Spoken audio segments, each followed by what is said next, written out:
Have you ever felt that chill crawl up your spine, not from the cold, but from the unsettling gaze of someone who just won't take no for an answer? That feeling when a casual encounter turns wrong, dangerously wrong. Tonight, we're diving into a story that will make you question every polite smile, every brushed-off compliment. It's a chilling reminder that sometimes the creepiest horrors aren't lurking in the shadows, but hiding in plain sight, disguised as ordinary people.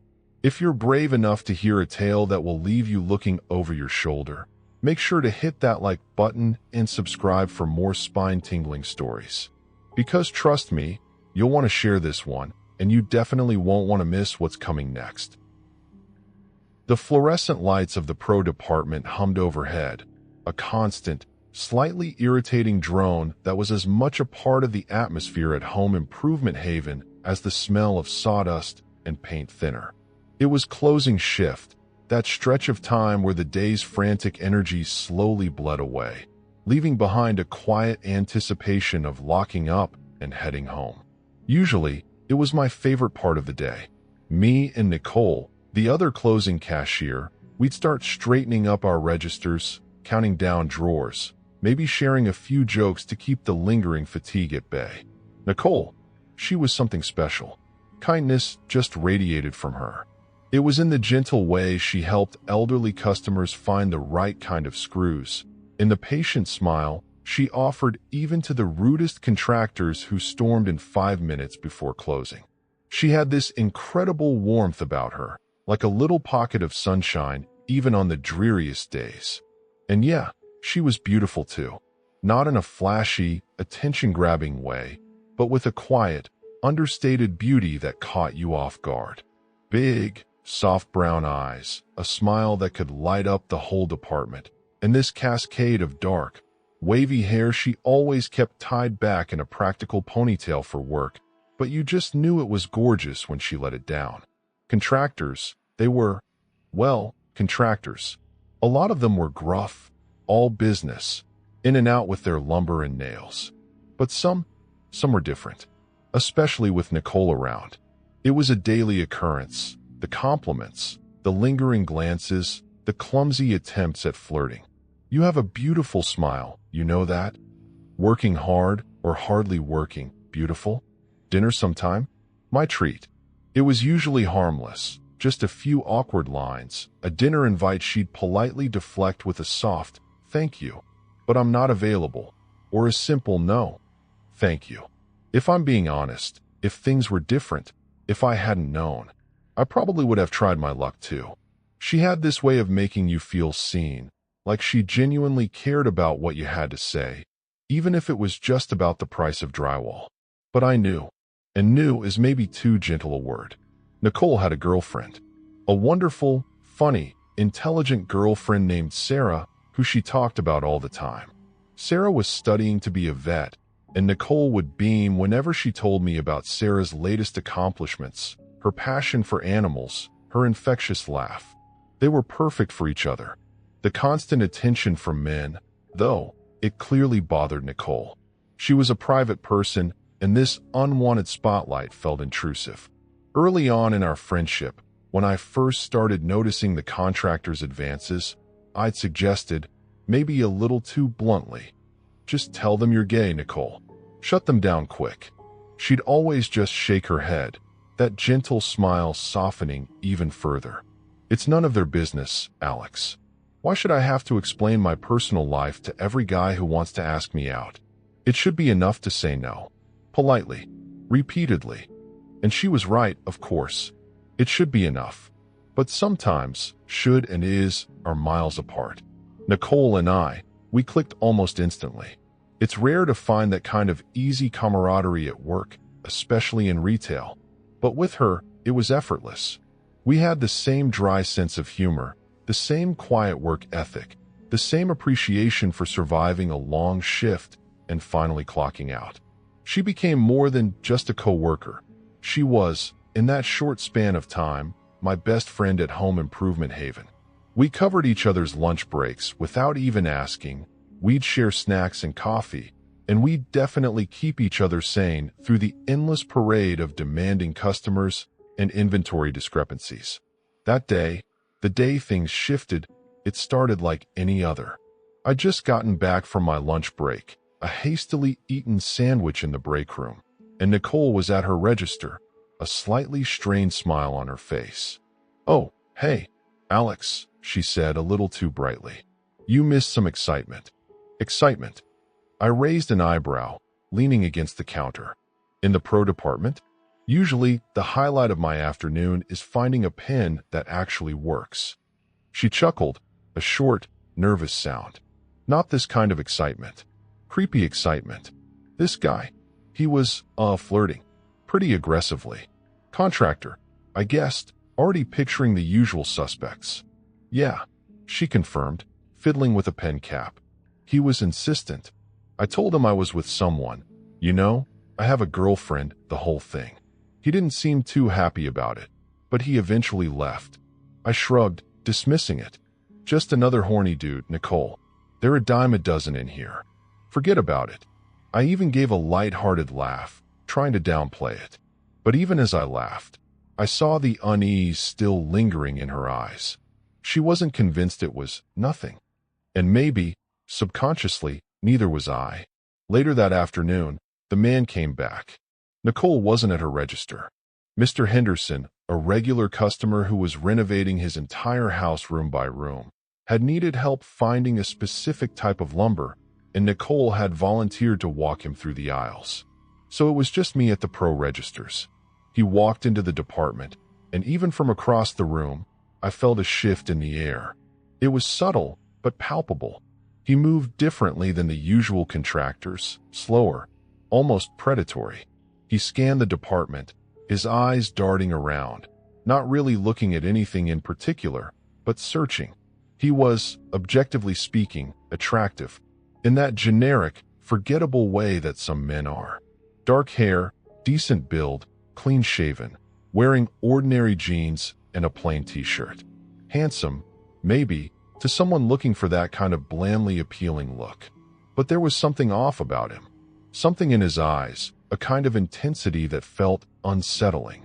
And the way he moved, too deliberate, too controlled, like he was rehearsing a role. After this slow, sweeping glance around the department, his eyes locked on me. He walked directly to my register, his movements still too measured, too purposeful. "Can I help you find something?" I asked, forcing a polite smile.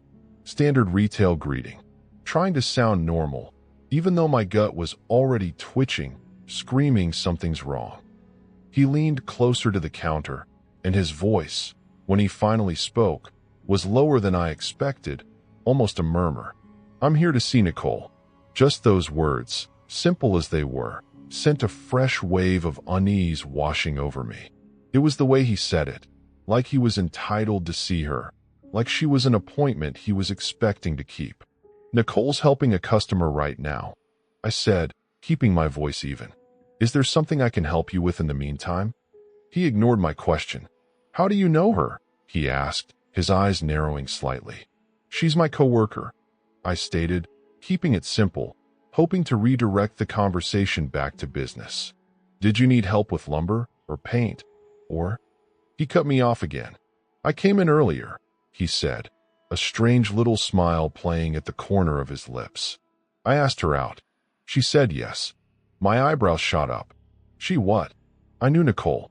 She wouldn't say yes to this guy, not after telling him she had a girlfriend. Not to anyone right now. Something was definitely wrong. "Yeah," he nodded, that unsettling smile widening. She said yes. "So, I'm here to pick her up." He was delusional. Or lying. Probably both. My retail-trained brain went into customer service mode, even as my internal alarm bells were clanging.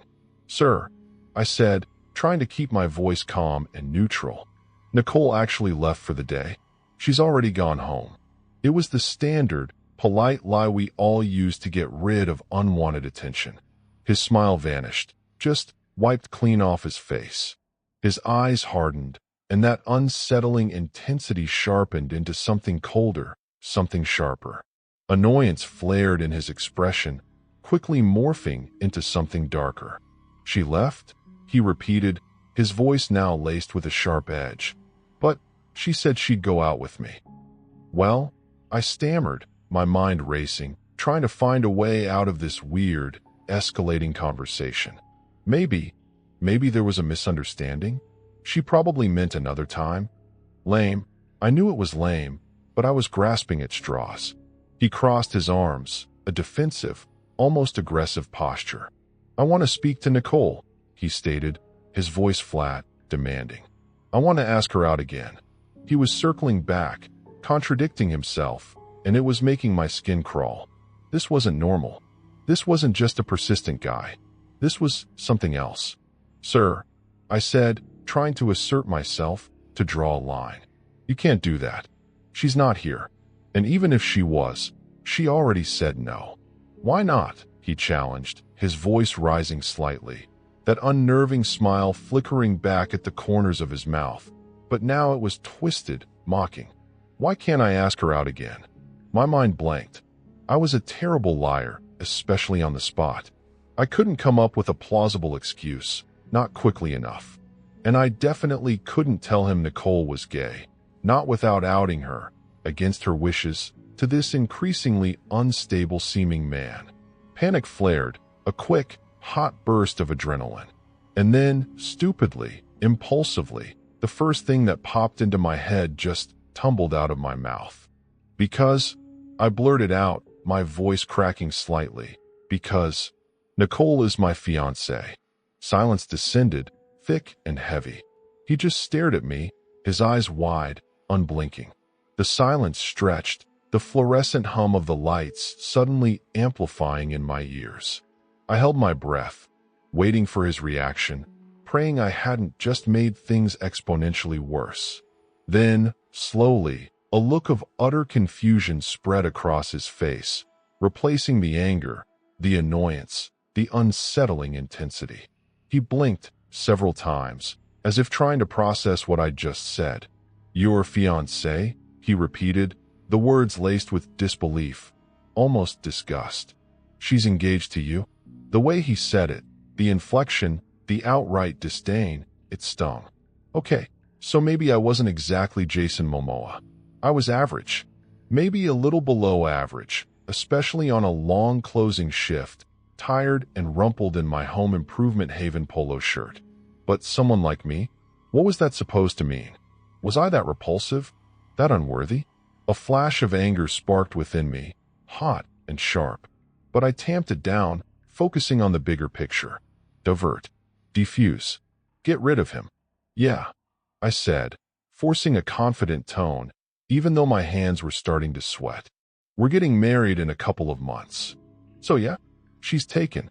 I even managed a weak, slightly pathetic smile. You know? He just kept staring at me, that confused, almost offended look still plastered on his face. He didn't say anything. He just stared, for what felt like an eternity, but was probably only a few seconds. The silence was heavy, charged with unspoken judgment, simmering aggression. Then, without a word, without another flicker of expression, he turned and walked away. Just left. No outburst, no argument, no further questions. Just gone. I watched him go, my heart still pounding, my breath catching in my throat. Relief flooded through me, so intense it almost made my knees buckle. It was over. He was gone. Stupid lie, maybe, but it worked. Thank God it worked. When Nicole finally came back from helping Mr. Henderson, I was still shaky. I recounted the whole bizarre encounter, the creepy questions, the escalating insistence, the desperate fiancé lie. She listened, her brow furrowed with concern as I described his unsettling behavior. But when I got to the fiancé part, her eyes widened, and then she burst out laughing. Fiancé, she gasped, clutching her stomach, tears welling up in her eyes. Oh, Alex, you told him I was your fiancé. I felt my cheeks flush. It was the first thing that came to mind. I panicked. I didn't want to tell him about, and I didn't know what else to say. She just kept laughing, shaking her head. Oh, you're ridiculous, she said, still chuckling. My fiancé? Seriously? But her laughter wasn't mean-spirited. It was light, relieved, and something else, something warm. "Well, did it work?" I asked, feeling a little deflated by her reaction. She sobered up, the laughter fading, replaced by a thoughtful expression. "Yeah," she said, nodding slowly. "Yeah, it did. He left, right? He didn't cause any more trouble?" "No," I confirmed. "He just left. Looked really confused and offended, but he left." She sighed, running a hand through her ponytail. "Creepy," she muttered. "Seriously creepy. Thanks, Alex, for dealing with him." She actually reached out and squeezed my arm briefly, a gesture of genuine gratitude that sent a strange little flutter through my chest. "Don't mention it," I mumbled, feeling unexpectedly flustered by her touch. "Just glad he's gone." "You know what?" she said, a mischievous glint returning to her eyes. "I think I'd rather be engaged to you than go out with him." She winked, and then went back to helping another customer, leaving me standing there, slightly stunned, a little bewildered, and strangely pleased. Was that a compliment? I think that was a compliment. The next few weeks were normal, blissfully normal. We worked our closing shifts, we joked, we commiserated about annoying customers, and we completely forgot about the creepy guy. It faded into the background, just another weird retail story to add to the collection. Until that night. It was a Friday night, almost closing time. The last few customers had trickled out, leaving the cavernous store eerily quiet. Nicole and I were tackling the closing routine, gathering up the trash from the registers, getting ready to lock down and head home. The autumn air was crisp, a hint of winter already starting to bite at the edges. Outside, the parking lot was dimly lit, the shadows long and deep. We were by the front entrance, near the sliding glass doors, wrestling with a heavy trash bag, when it happened. Bang! The sound exploded through the quiet store, sharp and sudden, like a gunshot in the stillness. Nicole and I both jumped, jolting back as if we'd been electrocuted. My heart leaped into my throat, hammering against my ribs. We both whipped our heads towards the doors, our eyes wide with shock and dawning fear. Standing on the other side of the glass, his face pressed right up against the door, was him. The creepy guy. His eyes were wild, pupils dilated, reflecting the harsh fluorescent light. His face was contorted, almost grotesque, pressed flat against the glass, distorting his features into a nightmarish mask. He looked unhinged. "We're closed," I yelled, my voice cracking slightly, trying to sound braver than I felt. "Store's closed. You need to leave." He didn't move. He just stood there, his face still plastered against the glass, his eyes locked on us, burning with an intensity that was genuinely terrifying. He started banging on the door again, harder this time, a frantic, desperate rhythm. Bang, bang, bang. "We're closed," Nicole yelled, her voice trembling but firm. "Go away. Leave us alone." She stepped forward, her posture defiant, trying to project an image of strength, even though I could see the fear etched on her face. "I'm not interested. Just go." He finally spoke, his voice muffled by the glass, but still loud, still carrying that chilling edge. "I'm not here for her," he shouted, his voice strained, almost a growl. "I'm here for you." He pointed directly at me, his finger jabbing accusingly through the glass. My blood ran cold. He was here for me? Why? What did he want? Then he said it. The words that cemented the icy dread that was already gripping me. The words that twisted the unease into full-blown terror. "If I can take out her husband," he snarled, the word husband dripping with venomous sarcasm, "then she'll be all mine." My breath hitched. He wanted to kill me? He was talking about killing me? Over a stupid lie? Over a misguided sense of possessiveness towards Nicole? It was insane. Utterly, terrifyingly insane. "Nicole," I whispered, my voice barely audible, my eyes still locked on the man's distorted face pressed against the glass. "Run. Manager's office. Call the police. Now." She didn't hesitate. She didn't argue, didn't question. She just understood, instantly. She turned and sprinted, disappearing around the corner towards the back of the store, her footsteps echoing sharply on the polished concrete floor. I was alone, facing him, through the glass, but still facing him. My heart was pounding so hard I could feel it throbbing in my temples. Fear, raw and primal, clawed at my throat, making it hard to breathe. I stood frozen, rooted to the spot, watching him. He started ramming the sliding doors, slamming his body against the glass with alarming force. The doors rattled violently, shuddering in their frames. I could actually see the metal flexing, hear the strained groaning of the mechanisms. Those doors were not designed to withstand this kind of assault. They were going to break. He was going to get in. Panic clawed at me. I was trapped, stuck behind the registers, in this small, confined space, with a man outside who was clearly unstable, who wanted to hurt me, possibly kill me. I scanned my surroundings desperately, my mind racing, searching for anything I could use to defend myself. But there was nothing. Retail environment. No weapons. Company policy. Self-defense items strictly prohibited. I was completely, utterly defenseless. The ramming intensified. Bang, bang, bang. The doors groaned louder, the glass rattling, threatening to shatter. He was getting closer to breaking through. Any second now, just when I thought the glass was about to give way, when my legs were about to buckle from sheer terror, Nicole reappeared. But she wasn't empty-handed. She came sprinting back around the corner, her face flushed, her eyes blazing with a mixture of fear and fierce determination. And in her hands, she wielded a 2x4. It wasn't just any 2x4. It was thick, solid, probably scavenged from the lumber aisle, and she was holding it like a weapon, like a shield, like a promise of violence. "Police are on their way," she roared, her voice echoing through the store, surprisingly loud, surprisingly forceful. She slammed the end of the 2x4 against the floor, the sharp crack echoing even louder than his banging. And something in that sound, in her fierce stance, in the sheer unexpectedness of it all, it seemed to break through his rage-fueled focus. He faltered. He stopped ramming the doors. He actually took a step back, his eyes widening slightly, the wild intensity in them momentarily flickering with something else. Confusion? Doubt? Fear? He stared at Nicole, at the 2x4 in her hands, at the resolute fury in her eyes. And then, slowly, hesitantly, he backed away from the doors.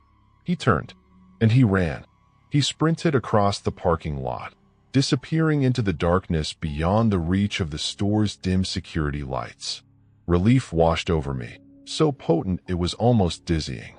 My knees went weak, and I slumped against the counter, gasping for breath, my body trembling uncontrollably. Nicole lowered the 2x4, her chest heaving, her face still pale, but her eyes alight with adrenaline and triumph. "He's gone," she said, her voice still shaky, but laced with a giddy, almost hysterical edge of laughter. "He's actually gone." The closing manager, Mr. Davies, a portly, perpetually stressed man who usually avoided any kind of confrontation, came rushing out of his office, his face a mask of alarm. "What was that noise? What happened?" Nicole, still clutching the 2x4, breathlessly explained the whole terrifying encounter. Mr. Davies' eyes widened with each word, his face paling even further. When she finished, he just stared at us, speechless for a moment. Then, shaking his head, he said, I'll call the police." The police arrived quickly, sirens wailing, lights flashing, cutting through the quiet darkness of the almost deserted parking lot. Mr. Davies, still flustered, met them at the entrance, directing them to the security cameras, explaining what had happened. They reviewed the footage, they took our statements, they promised to patrol the area. And, miraculously, they actually caught him. Later that night, we got a call from the police department. He'd been apprehended a few blocks away, still agitated, still ranting about his Nicole and her husband. He was arrested, charged with something. menacing, assault. I don't even know the exact charges. It didn't really matter. He was gone, locked up, away from us. But even with him in jail, with the police assurances, with the store locks secured, neither Nicole nor I felt safe anymore. Not really. The sense of violation, the chilling realization of how easily things could have gone horribly wrong, it lingered, a cold weight in the pit of my stomach. We finished closing that night, going through the motions, our movements stiff, our voices hushed.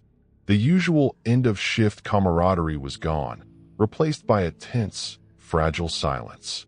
We clocked out, walked to our cars in the dimly lit parking lot, our eyes constantly scanning the shadows, our hearts still racing. The next day, we both handed in our notices. Mr. Davies, surprisingly understanding, didn't try to argue. He just looked tired, defeated, and said, "I understand. Do what you need to do to feel safe." We're still friends, Nicole and I. Best friends, actually.